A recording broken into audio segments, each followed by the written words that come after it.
Hello friends, welcome to মনের হ্যাংলা channel.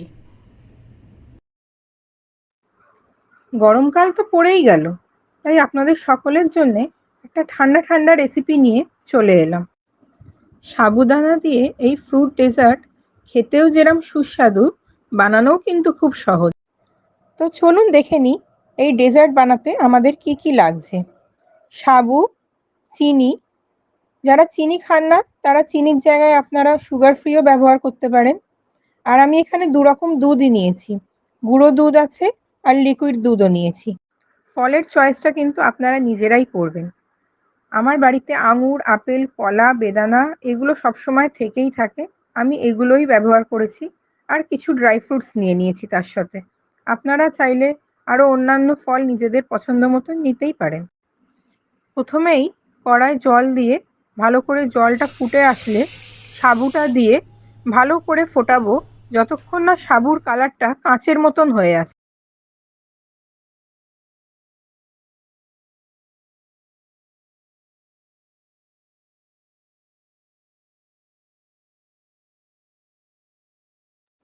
সাবুটা ফুটে গেলে ভালো করে ছেঁকে ঠান্ডা জল দিয়ে ধুয়ে রেখে দিতে হবে, যাতে সাবুর আঠালো ভাবটা কেটে যায়।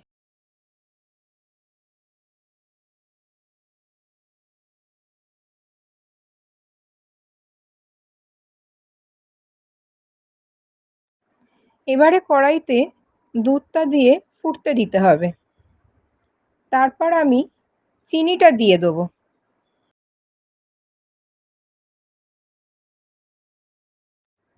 চিনি দেওয়ার পর দুধটা ঘন করবার জন্যে আমি পাউডার মিল্কটা ব্যবহার করছি, আর কর্নফ্লাওয়ার দেবো কিছুটা, যেটা কিন্তু অপশনাল, আপনারা চাইলে নাও দিতে পারেন।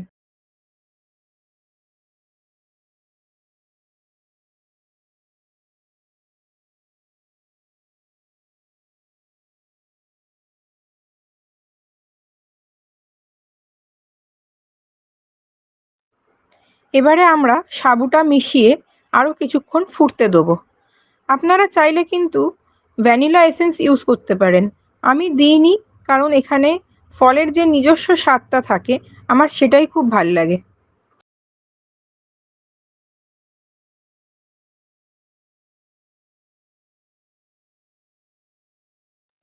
নামানোর পর এটাকে কিন্তু নর্মাল রুম টেম্পারেচারে আসতে দিতে হবে।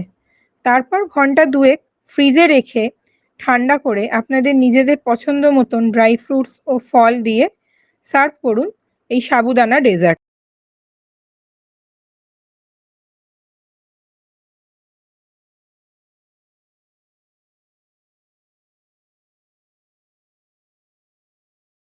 বাড়িতে অবশ্যই ট্রাই করে আমাদের কমেন্ট সেকশানে জানাবেন যে আপনাদের কেমন লাগলো এই ডেজার্ট।